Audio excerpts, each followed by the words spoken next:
చందమామ కథ. అసూయ. బ్రహ్మదత్తుడు కాశీరాజ్యాన్ని పరిపాలించే కాలంలో రాజగృహ నగరంలో ఒక ధనికుడైన వర్తకుడి కుమారుడుండేవాడు. అతనికి వివాహమైంది గాని భార్యకు సంతానం లేకపోయింది. వైశ్య కుమారుడి భార్యను అత్తవారు రాను రాను చులకనగా చూడసాగింది. ఒకనాడు తన అత్తవారు తమలో తాము మాట్లాడుకుంటూ, దీని ముఖాన పిల్లల గీత లేదు, వట్టి గొడ్రాలు అనుకోవటం ఆమె విన్నది. పోయిన గౌరవం తిరిగి తెచ్చుకోవటానికి ఆమె తన అత్తగారితో తాను గర్భవతిగా ఉన్నట్టు చెప్పేసింది.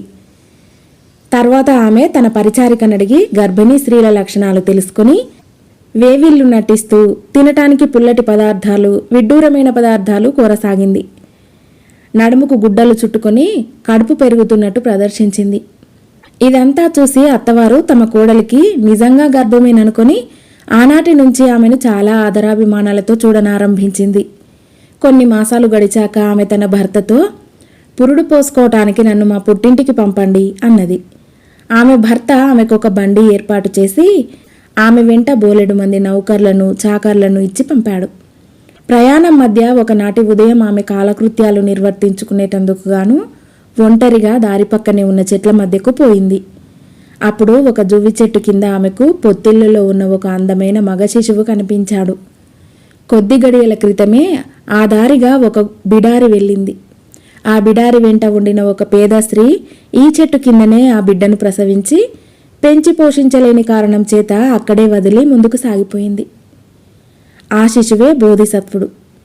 బంగారు శరీరఛాయతో వెలిగిపోయే ఆ బిడ్డను చూడగానే వైశ్య స్త్రీకి పరమానందం కలిగింది. ఆమె తన పరిచారికకు కేక వేసి పిలిచి బిడ్డను చూపి, ఈ బిడ్డ నాకు పుట్టిన బిడ్డే అంటాను, నువ్వు నాకు పురుడు పోసినట్టు అందరితోనూ చెప్పు అన్నది. తర్వాత ఆమె తన నడుముకు చుట్టుకున్న గుడ్డలన్నీ తీసి పారేసి బిడ్డను ఎత్తుకుని బండి వద్దకు తిరిగి వచ్చింది. అది ఆమె కనిన బిడ్డే అని అందరూ నమ్మారు. తాను బయలుదేరిన పని దారిలోనే అయిపోయింది గనక వైశ్యుల కోడలు తిరుగు ప్రయాణం చేసి అత్తవారింటికి వచ్చేసింది. అందరూ సంతోషించారు. పిల్లవాడికి నిగ్రోధ కుమారుడని పేరు పెట్టి అల్లారముద్దుగా పెంచసాగారు.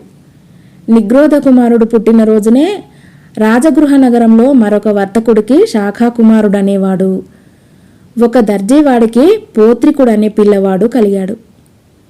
ఆ కారణం చేత ఈ ముగ్గురు పిల్లలను ఒకే చోట ఉంచి జాగ్రత్తగా పెంచారు. చదువుకోవటానికి వెళ్ళేటప్పుడు కూడా ముగ్గురు కలిసే బయలుదేరి తక్షశిలకు వెళ్ళి అక్కడ చదువు పూర్తి చేశారు. అక్కడ ఉన్నంతకాలము పోత్రికుడి ఖర్చులన్నీ నిగ్రోధుడే భరించాడు. తక్షశిలలో చదువు పూర్తి కాగానే వారు తమ గురువు వద్ద సెలవు పుచ్చుకొని దేశం చూస్తూ కాలినడకను ప్రయాణం సాగించి కొంతకాలానికి కాశీనగరం చేరారు. వారు నగరం ప్రవేశించే లోపుగా పొద్దూకింది. ఆ రాత్రికి వారు ఒక ఆలయం సమీపంలో ఉన్న ఒక చెట్టు కింద పడుకొని నిద్రపోయారు. పోత్రికుడు తూర్పు తెల్లవారక ముందే లేచి నిద్రపోతున్న నిగ్రోధుడు కాళ్ళు ఉత్తనారంభించాడు. ఆ సమయంలో ఒక చిత్రం జరిగింది. అదే చెట్టు కొమ్మలలో 2 కోళ్లు కూర్చుని ఉన్నాయి. వాటిలో పై కొమ్మ మీద కూర్చొని ఉన్న కోడి కింది కొమ్మ మీద ఉన్న దానిపై రెట్టవేసింది. రెండవ కోడికి ఆగ్రహం వచ్చి, నీకింత పొగరా, నేనెవరో తెలుసుకోకుండానే ఇంత అవమానం చేస్తావా? నేను అన్ని కోళ్ల లాంటి దాన్ని కాను తెలుసా? నన్ను తిన్నవాడు 10,000 వరహాలు సంపాదిస్తాడు, ఏమనుకున్నావు అని ప్రగల్భాలు పలికింది. దానికి పైకొమ్మ మీద ఉన్న కోడి, నేను కూడా సామాన్యమైన కోడిని కానులే, నా కొవ్వు తిన్నవాడు రాజవుతాడు, నా గుండెకాయ తిన్నవాడు సేనాపతి అవుతాడు, నా ఎముకల మీది మాంసం తిన్నవాడు కోశాధిపతి అవుతాడు అన్నది. ఈ మాటలు విని పోత్రికుడు చెట్టెక్కి పైకొమ్మ మీద ఉండిన కోడిని పట్టుకొని చంపి వండాడు. తన మిత్రులిద్దరూ లేచినాక వారిలో నిగ్రోధుడికి కోడి కొవ్వు, శాఖుడికి గుండెకాయ పెట్టి తాను ఎముకల మీది మాంసం తిన్నాడు. తర్వాత అతడు తన మిత్రులతో జరిగినదంతా చెప్పి, మనలో నిగ్రోధుడు రాజవుతాడు, శాఖుడు సేనాపతి అవుతాడు, నేను కోశాధిపతినవుతాను అన్నాడు. తర్వాత వారు కాశీనగరం ప్రవేశించారు. అప్పటికి వారం రోజుల క్రితమే కాశీరాజు చనిపోయాడు. ఆయనకు పిల్లలు లేరు. కొత్త రాజు ఎన్నిక జరుగుతుందని చాటింపు కూడా వేశారు. ఈ సంగతి ముగ్గురు మిత్రులు ఎరుగరు. వారు ఆ రోజు మధ్యాహ్నం ఒక బ్రాహ్మణ గృహంలో భోజనం చేసి అక్కడి నుండి రాజోద్యానానికి వెళ్ళి అక్కడ నీడ పట్టున పడుకొని నిద్రపోయారు. వారిలా నిద్రపోయే సమయంలో ఒక రథం మీద రాజలాంఛనాలైన కత్తి, పాదరక్షలు, కిరీటము, ఛత్రచామరాలు ఉంచి మంత్రి, పురోహితులు మొదలైన వారు అటుగా వచ్చారు. ముగ్గురు మిత్రులు నిద్రపోయే రాజోద్యాన ప్రాంతానికి వచ్చి రథం ఆగిపోయింది. పురోహితుడు రథం దిగి వచ్చి ముగ్గురు నిద్రపోతూ ఉండటం చూశాడు.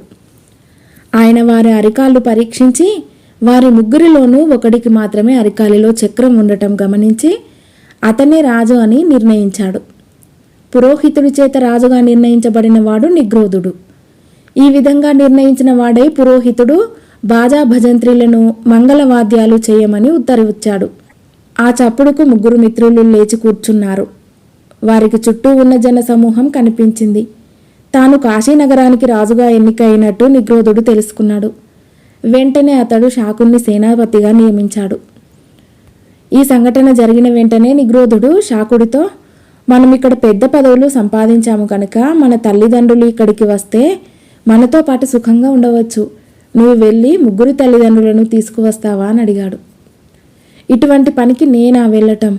నా గౌరవానికి తగదు, నేను వెళ్ళను అన్నాడు శాకుడు. అందుచేత నిగ్రోధుడు ఈ పనికి పోత్రికుణ్ణి నియమించాడు. పోత్రికుడు బయలుదేరి రాజగృహ నగరానికి వెళ్ళాడు గాని అతని వెంట రావటానికి ఎవరి తల్లిదండ్రులు ఒప్పుకోలేదు. మాకిక్కడే సుఖంగా ఉన్నది అని వారు చెప్పారు. పోత్రికుడు తిరుగు ప్రయాణం చేసి కాశీనగరం చేరుకొని భోజనం చేసి విశ్రాంతి తీసుకుందామనే ఉద్దేశంతో శాకుడి ఇంటికి వెళ్ళాడు. నేను శాకుడి మిత్రుణ్ణి, నేను వచ్చినట్టు అతనితో చెప్పండి అని వాకిట్లో ఉన్న నౌకరుతో చెప్పాడు. పోత్రికుడు తన మిత్రుడని చెప్పుకున్నట్టు వినగానే శాకుడికి మండిపోయింది. కోడి కొవ్వు తనకివ్వక నిగ్రోధుడికిచ్చినందుకు పోత్రికుడి మీద అతనికి చాలా రోజులుగా కచ్చగా ఉన్నది. ఆ విధవని చితకతన్ని బయటికి గెంటేయండి అని అతను నౌకర్లతో చెప్పాడు. వాళ్ళు ఆ ప్రకారమే చేశారు. తీరా పోత్రికుణ్ణి కొట్టించినాక వాడు వెళ్ళి తన మీద నిగ్రోధుడికి ఫిర్యాదు చేస్తాడేమోనని శాకుడికి భయం పట్టుకున్నది. అందుచేత అతడు వెంటనే నిగ్రోధుడి దగ్గరికి బయలుదేరాడు. తాను ఎదురుగా ఉండగా తన మీద ఫిర్యాదు చేయటానికి పోత్రికుడు జంకుతాడని అతడి ఉద్దేశం. కానీ శాకుడు వెళ్ళేసరికి పోత్రికుడు కూడా రాజు వద్దకు రాని వచ్చాడు. శాకుడు వింటుండగానే పోత్రికుడు జరిగిన సంగతి నిగ్రోధుడితో చెప్పాడు. శాకుడిపైన నిగ్రోధుడికి పట్టరాని ఆగ్రహం వచ్చింది. పోత్రికుడు స్వార్థం లేనివాడు. నువ్వు అతనికి జన్మలో ఏ మాత్రమూ మేలు చేయకపోయినా అతను నిన్ను సేనాపతిని చేయాలని కోడిగుండెకాయనికిచ్చాడు. దానికి నువ్వు కృతజ్ఞత చూపకపోగా అతన్ని అకారణంగా నీ నౌకర్ల చేత కొట్టించావు. నీ వంటి కృతజ్ఞుడు సేనాపతిగా ఉండతగడు. నిన్ను ఆ పదవి నుంచి తొలగిస్తాను అన్నాడు నిగ్రోధుడు. పోత్రికుడు అడ్డుపడి, మిత్రమా, మనం ముగ్గురము ఆ బాల్య స్నేహితులం. ఒకరి తప్పులు ఒకరు సహించటం మన ధర్మం. ఇతనిని సేనాపతిగా ఉండని అని ప్రాధేయపడ్డాడు. నిగ్రోధుడు శాకుణ్ణి కనికరించి విడిచిపెట్టాడు. తర్వాత అతను పోత్రికుణ్ణి తన కోశాధికారిగా నియమించాడు. ఆ పదవి ఏర్పడటానికి అదే మొదలు. అంతకు పూర్వం రాజుల వద్ద కోశాధికారులు ఉండేవారు కారు. ఈ కారణం వల్ల పోత్రికుడే ప్రపంచంలో మొదటి కోశాధికారి. కథ సమాప్తం.